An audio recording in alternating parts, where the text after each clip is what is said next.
Hello everyone and welcome to another reading vlog, aka another tiny-a-thon. This time though, I'm not going to set myself a specific amount of time that I'm going to film this for, like 24, 48 hours. Instead, I have just set myself a specific book that I want to read for the duration of this tiny-a-thon, and that is The Ballad of Songbirds and Snakes by Suzanne Collins, which is the prequel to The Hunger Games. I'm finally reading this book. I waited quite a while to read it because I kept thinking that I wanted to reread the Hunger Games trilogy before I picked this up, but even though I love that series, I just don't really feel like rereading it. I'm just not a big rereader anyway, and I've already reread it once before, so I felt like I was pretty familiar with the books, and I've seen the movies a lot of times, so I feel like I know enough about it that I can just jump into this book without having to really refresh my memory. So that's what I decided to do. So I started this morning, and I'm only 36 pages into it. I only read 2 chapters, so it's a bit early to really explain my thoughts on it, but I thought I would tell you a bit about what has happened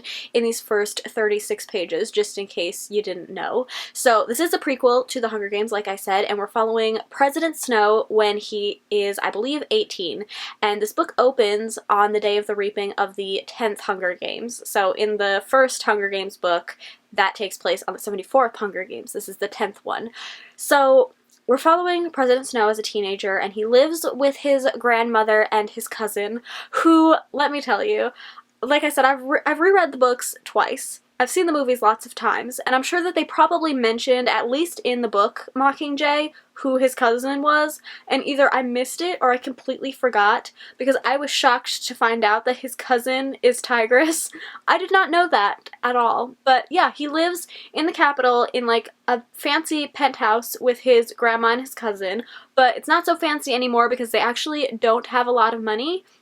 So in this book, he actually talks about how he had to like burn all of his childhood books in order for them to even just like keep warm during the winter months. So yeah, he lives in like a fancy house, but it's also like falling apart around them, and they don't have a lot of money for food or anything like that.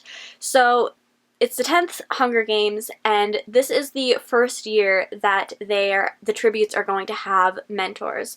And they decided that the mentors are going to be the youth of the capital, which I don't really know if that really makes sense, but alright. So President Snow, or Snow, because he's not the president in this book, is one of the mentors. So he ends up going to wherever in the capital to be picked for which district tribute he's going to be the mentor for. And just like how it is in the original trilogy, like District 1 and 2 are the like favored districts and the favored tributes because they're like more likely to win. So everybody who is there to be a mentor really wants to be picked to be the mentor of one of those districts, and he ends up being picked to be the mentor for the District 12 girl, which is like the worst tribute he could have been picked for. So he's already pretty disappointed about that, but then he ends up watching the reaping for District 12 live, and the girl that gets picked, this seems like a lot of information, but this all happens in the first 36 pages.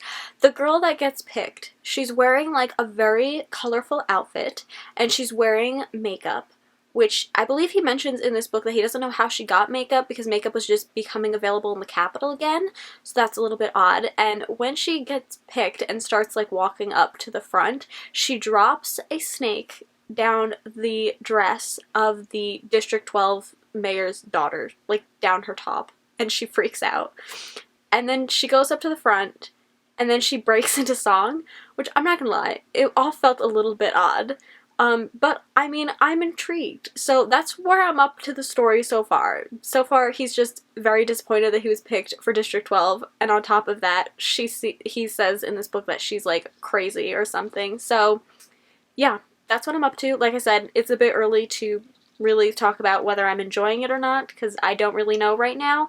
People seem to be on one side or the other with this book. Either they love it or they hate it. They either think it's a nice addition to the trilogy or that it was completely unnecessary. So I'm interested to see where I'm going to fall in this. One thing I did notice so far is that I'm pretty sure, like I said, I haven't read the books in a while, but I have read them twice. I'm pretty sure all of them are in first person, and this is in third person. So I wonder why she decided to make that choice with the writing. And I'm wondering how that's going to affect the story, especially for me, because I do tend to prefer first person just because I'm a very character-driven reader. I like to connect with the characters and really be inside their head and understand like the choices that they make, and I feel like, at least for me, that's easier to do when I'm reading in first person. I just connect to them better. I feel like I understand them better, might understand their motives a bit more. Not that I'm, you know, how President Snow is, so I don't really know how his motives are going to come across in this book. But yeah, that's basically all I have to say for now. It's like 1 o'clock in the afternoon. I've got some errands to run, so I don't really know how much reading I'm going to get done this afternoon, but I'm hoping to read quite a bit of this tonight. And Suzanne Collins, her writing, like, I remember when I read The Hunger Games both times, I read them all really fast because I really liked her writing. It really flowed for me, but now it's been a couple of years, so I don't know, maybe I won't like it as much, but I'm hoping that it will be the same and I'll get through this pretty quickly. So it is now 6:30 in the evening, and I just finished filming a video. I filmed my TBR video for the Scallywagathon, which is a pirate-themed readathon, hence the change in clothes. I tried to dress kind of piratey. I don't know if it's really coming across, but yeah, I'm also very sweaty because anytime I have to film a video, I have to turn my fan off, and it gets very hot in here. But I do have a little bit of an update for you. I didn't read very much. I'm up to chapter 5 now, so I'm on page 62 of this book, and I am enjoying it a bit more than I was before. Not that I wasn't enjoying it before, because it was, like, you know, too early to really tell, like I said, but I'm definitely enjoying it more now that Snow and our tribute for District 12 have met. I really, really love her character. Her name is Lucy, and she's just, so far, a great character. I just love her, and I'm enjoying the way that she's interacting with Snow. I'm going to keep referring to him as Snow, by the way, because I know how to pronounce his first name, but I just can't do it.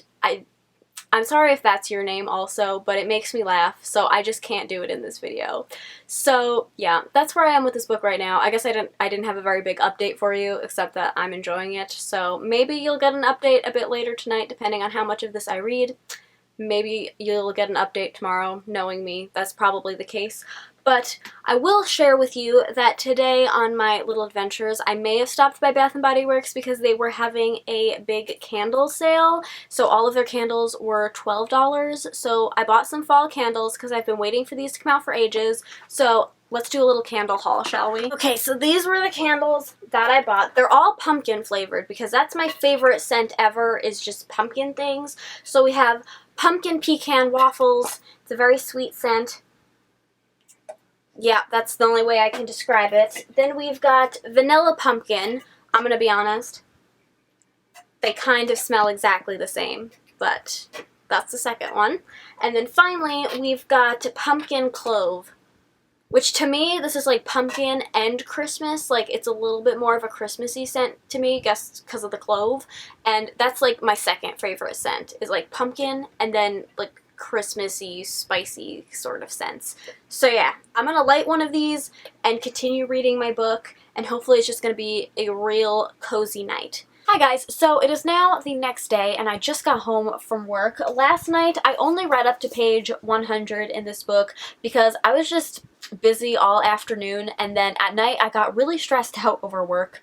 That's just like a hot mess situation right now. So I got really stressed out, and my like side effect of stress is really bad tension headaches. So that's what happened last night, which means I couldn't really read at all because it was very painful. But what I did read, like I said, I read up to page 100. I really enjoyed, and I do feel like I'm going to be on the side that does like this book more than doesn't like it, because I just kind of love villain stories, and I really love tragic stories, specifically tragic love stories, which I'm kind of hoping that's what this is going to turn into. Not to be morbid, but I love a tragic love story, so I feel like I'm going to really enjoy this book. But yeah, I haven't read any today because I've been at work all day, and the work situation got like 10 times more stressful today. You think it wouldn't, because I was actually offered a job today that I had been interviewed for, but basically what happened was, why am I telling you this? You don't care. I'm gonna tell you anyway because I don't have a therapist. Basically, the job that I'm working at right now, I literally love this job so much. Even though it can literally be the most frustrating thing in the world, I still love it. I love what I do, and I love the people that I work with, but it took a really, really hard hit when we were closed for 4 months because of COVID. So every week, basically, my hours drop off a little bit more until I fear eventually they're just going to be gone for good.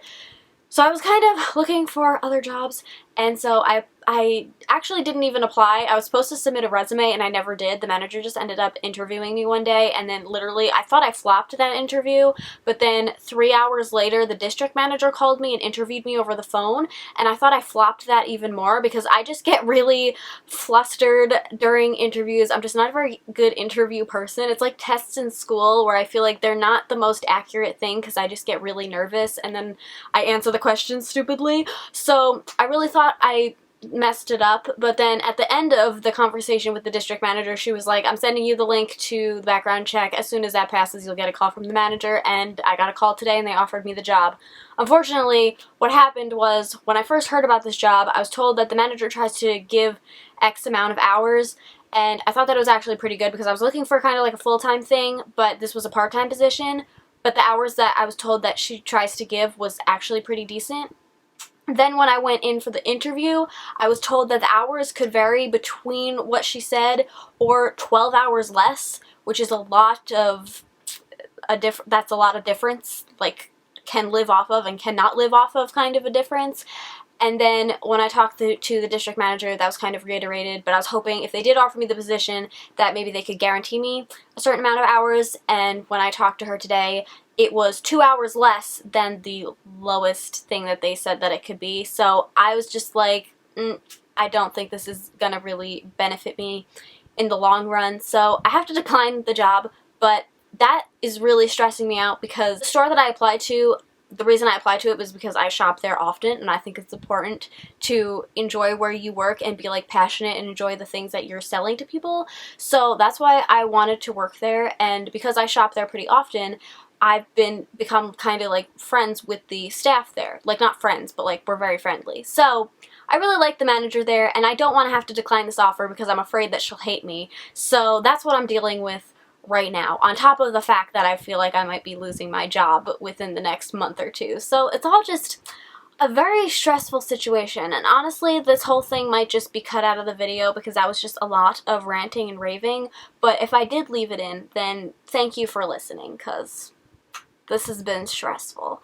So anyways, I have though, however, been able to keep the tension headache at bay today, so I'm really stressed out, but I'm trying not to let it get to me. And I'm just trying to go with the flow and just think that whatever is going to happen was meant to happen, and it'll hopefully all turn out well in the end. Alright, my camera literally just conked out on me in the middle of my story because I think it was literally like, you need to stop talking about this. So I'm going to take it as a sign.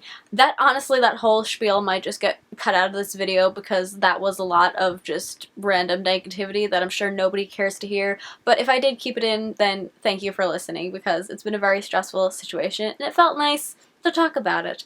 So yeah, for the rest of the night, now that it's after 8 o'clock at night, I am going to try and just read some more of this book tonight. I have a feeling that once I just really start to get into the characters, it's gonna start to fly by because, like I mentioned yesterday or whenever, I read The Hunger Games twice very quickly because I think Suzanne Collins just has that kind of addictive writing. So once I just get into this kind of character, I think I will really enjoy it and I'll fly through it a lot faster. Because also, I have a 3-day weekend coming up, but tomorrow's the last day before the Scallywagathon, which I have a whole TBR for, but if I have to push that back till I finish this book, then I'm willing to do that.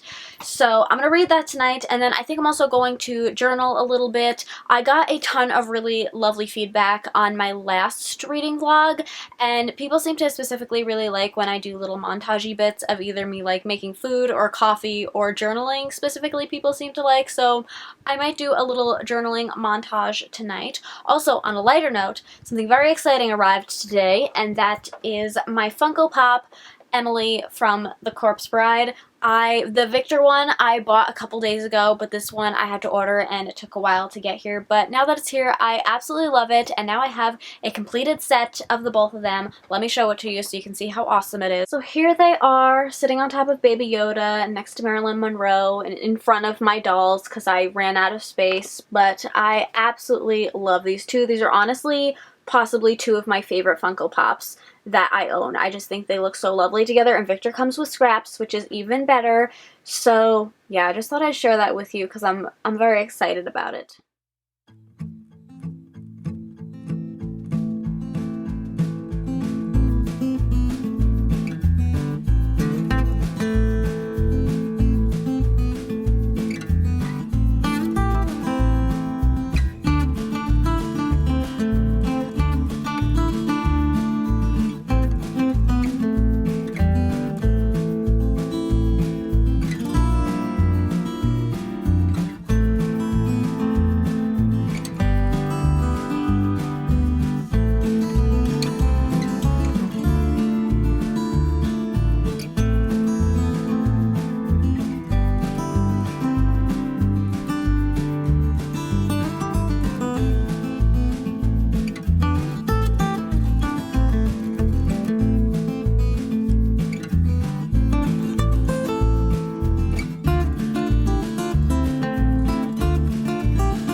everyone, so it is now the next day. Sorry I look so disheveled today. I mean, I look disheveled every day, so you probably expect nothing less at this point, but I still want to apologize for it. There's like, because of this mask thing, I break out so bad on my chin. Like, it was bad before, but it's even worse now, so sorry you have to look at that. But yeah, it's the next day, like I already said. This morning we had some family come and visit, which was lovely. Still social distancing though, because we were outside the entire time and we all sat 6 feet away from each other, but it was a lovely time nonetheless. And then this afternoon, I should have spent it reading, but what I did instead was some shopping. Because if you watched any of my other reading vlogs, you might know that whenever I have stressful days or days where I'm depressed, I like to fill that void with shopping, so that is what I did. So the first place that I went to was Barnes & Noble, of course, and I bought Stephen King's It, because I am determined to read this book in its entirety in either September or October. It's like over 1,000 pages, it's crazy. Over 1,150 pages, actually. So yeah, but I do really enjoy Stephen King's writing. I really liked Carrie, and I really liked The Shining, so I really wanted to pick up this book, so I thought, may as well buy it. And then I went to Hobby Lobby and I bought, well, first I bought this pack of washi tape for $15, which I thought was a good deal, but now I'm also a bit concerned that it's going to be like a you get what you pay for kind of situation, and they're not going to be very good quality, but hopefully they'll be okay. And then I bought these things, I don't even know what you would call them. They're basically these stickers that are like quote stickers, but they're just like random sentences, and then you can kind of put them together to make like a nice quote. So it's just things like, live in the moment, be original, embrace the journey, be awesome today, make today count, own your dreams. Just like little motivational things. So I picked that up, and like each one of the little phrases is a sticker, so there's just like a ton of stickers in this little booklet. So I thought that was really cool. And then right next to that, I found something a little bit odd, but totally up my alley, and it's this collection of vintage photo booth photographs. So I literally just bought a pack of like old people photographs. I mean, they're young at the time, but this is basically what it is. They're not even stickers. It's just strips of like old photographs that were from photo booths. So this is like totally up my alley. When I saw it, my mom was like, you have to get that. That is so you, and then proceeded to tell me how weird it was, even though she totally encouraged me to buy it. So yeah, I find this absolutely fascinating. I just kind of wish that they were actual stickers, because it would make it a lot easier to like put it in a journal or something. But yeah, that's also what if you're wondering what I plan to do with this, I plan to stick it in my journal.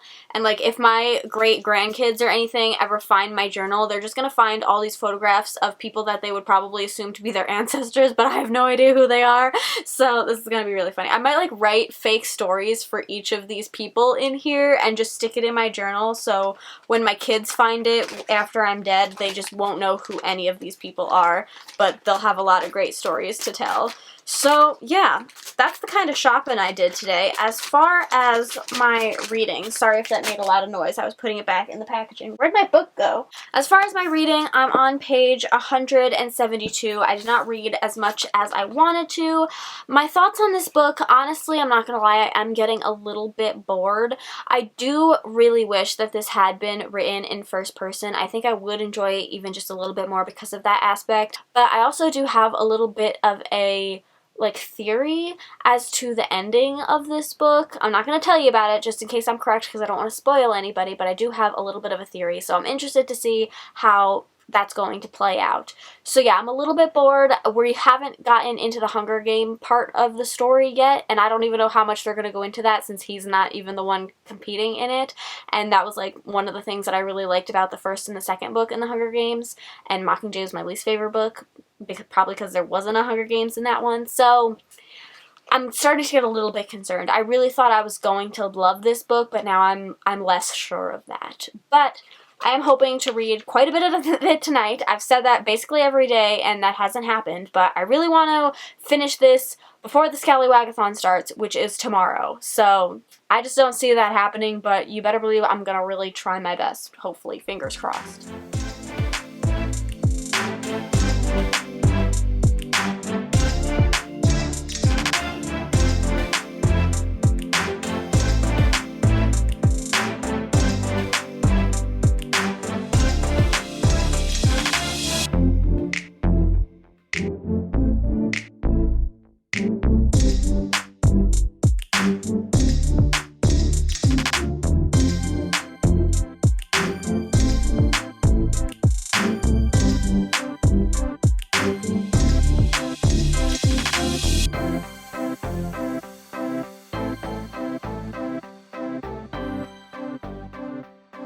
Hey everyone, so it is now the next day. I am having a lazy day today. I did my makeup and my hair, but I have not changed out of my pajamas, and frankly, it's a day off. I don't know if I will change out of my pajamas. I did do a bit of reading last night and this morning, so I'm now 340 pages into this book, which leaves me with a little less than 200 pages left. So if I read like 100 pages this afternoon and less than 100 pages tonight, then I'll be able to finish this book by the end of the day and be able to start the Scallywagathon tomorrow, which is a day late, but still.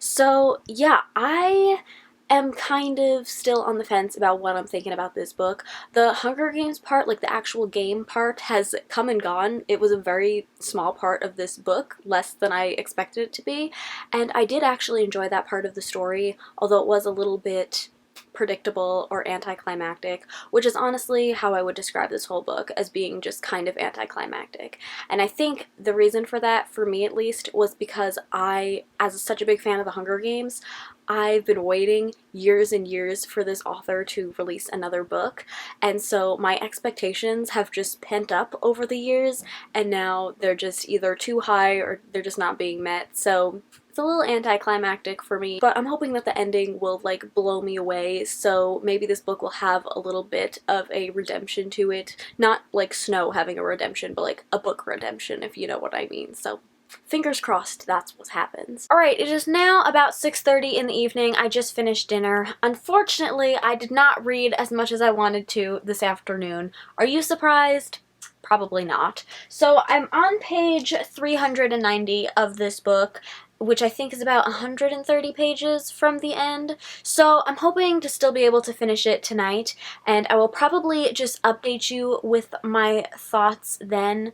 Or maybe I should just tell you what I'm thinking right now. I don't know. I feel like at this point my thoughts are going to start contradicting each other, because I'm just all over the board as to whether I'm liking this book or really liking it or maybe not really liking it at all. I honestly don't know. I would say the one thing that I do really like about this book is how different The Hunger Games was in this game versus how it is, like how we know it from the original trilogy. Probably the biggest difference, like the 10th Hunger Games is where it all changed, which is what this book is about. But before that, for instance, The Hunger Games was never broadcasted like it was in the original trilogy. Like, I think it said that even the Capitol people found it a bit disturbing, so nobody really watched. And then that kind of changed in this game, where like Snow goes to school and the whole point of all the mentors is that they're trying to come up with ideas to make people want to watch the game, and that's how also the ideas are introduced of having sponsors where people can send the tributes food or betting on the games. All of that is just introduced in this game by Snow, so that people will tune in and watch it more. So I found all of that really, really interesting, and I do enjoy the little Easter eggs. Like, for instance, there's one character from the original trilogy that shows up in here when she's really young. And I don't know if this is like a spoiler or not, so if you're really sensitive to spoilers, then maybe mute the next 10 seconds. But one thing I did really like was the little history of the hanging song. As soon as the hanging scene happened in this book, I knew that it would have to do with the hanging song, and I really liked that. So yeah, but other than that, I do find this book to be a little bit boring. Again, overall, I would just describe this book as being anticlimactic and underwhelming. It's definitely a lot longer than I think it needed to be, and I almost kind of wish that she had maybe released like a series of novellas, and each one gave an origin story to the different characters. Like, one could have been a condensed version of this about Snow, one could have been about Haymitch or Effie, Joanna, Finnick, like all these other characters, but this is just really long and it's just kind of boring. Like, I really hope the ending will blow me away. Like, I think the ending is really going to make or break this book for me, because right now I just don't think it's doing it for me. Hello everyone, so it is now the next day. I did finish this last night, and I was going to talk to you about my thoughts, but honestly, I was so frustrated with the ending, and my thoughts were just all over the place, that I thought it would be better if I slept on it, and then came back to you with more conclusive thoughts. But I woke up this morning, and my thoughts are no better than they were last night. So Hopefully all of this will make sense. So if I had to give this book a rating, I'd probably give it 3 stars because there were things that I liked about it. I liked seeing the evolution of the Hunger Games, how it became the Hunger Games that we know it as in the 74th and 75th games. I liked Lucy Gray's character, even though we didn't get a whole lot of her. In fact, I kind of wish this book would have been from her perspective. And as I've mentioned several times in this book, I love tragic love stories, so I enjoyed that part of the plot, even though, again, it wasn't super prominent in this book. So that's basically all that I enjoyed about it. I also mentioned several times throughout this video that I really love villain origin stories, but I like when they're interesting and done well. I didn't find this story to be particularly interesting at all, and I also think it was way too long. I think we could have easily dropped like 200 pages of this book, which would have just made it feel less boring. It still wouldn't have made the overall story any more interesting. It would have just made it less boring. The only thing I would say that I did like that the author did with his like origin story was that she didn't try to make him a redeemable character or try to make you sympathize with him. Like from the start of this book, he is a bad person, and at the end of this book, he's a bad person. She didn't try to make him seem like a good person and something horrible happened to him and that turned him into the villain that we know in the original trilogy. That's not what she did, and I did like that about it. Still didn't make the story any more interesting, but I did like it. Honestly, I totally stand by my novella idea, and I think that would have been so much better if she would have just condensed it into a much shorter book. So yeah. But then also the ending of this book happened, and I'll be honest, last night there was a part of the ending where I was on the edge of my seat, and I was like, yes, this is exactly what I wanted from this book. Took a long time to get there, but now we're here. And then it just ended really abruptly and kind of with an open ending, which I was hoping wouldn't happen since we know what happens to him like in the trilogy. So I didn't think this book would end so openly, but somehow it still did. So the ending just left me feeling really unsatisfied. And overall, like the 3 words I'd use to describe this book is unsatisfying, underwhelming, and anticlimactic. Basically sums it up. So yeah, I guess 3 stars, maybe like a 2.5, because I don't know. I really wanted to love this book, and I'm honestly so disappointed that I didn't. So would I recommend this book to people? Honestly, I don't know, because for me personally, I just know that I'm such a big fan of the Hunger Games trilogy, and I'm such a big fan of these characters, and I'm like so connected to these characters, that even if she wrote a ton of origin stories for these characters that were 500 pages. Did I mention this book was over 500 pages? Even if they were all garbage, I would probably still read all of them just because I'm so invested in these characters and I want to know the ins and outs of their lives. I just maybe don't want to know it in 500 pages, and I'd rather it be in a novella, especially if it's not going to be particularly interesting. So, yeah. Overall, this video is going to be so horrible to edit because I just know I'm going to be so up and down the entire time in this vlog, not just with my emotions, because we know this week has been a week for me, but also with my feelings towards this book, because I really started off thinking that I was going to love this, and I just didn't, and I'm honestly so sad, but it is what it is. So leave me a comment down below. Let me know if you've read this book and what you thought of it. I'm still kind of contemplating whether I want to do a full like spoilery discussion video for this book, because there are still some thoughts that I had, and there's some things that I wish would have happened in this book that I'd kind of like to talk about, but I don't want to in this video because it's already probably so long. So leave me a comment also and let me know if you'd like to see a full like spoilery discussion video on this or not, and we can all talk spoilers at that video. So yeah, let me know. I hope you all enjoyed this video, and if you did, please give it a thumbs up, subscribe if you haven't already, and I'll see you in my next one. Bye! You hear that, Samson?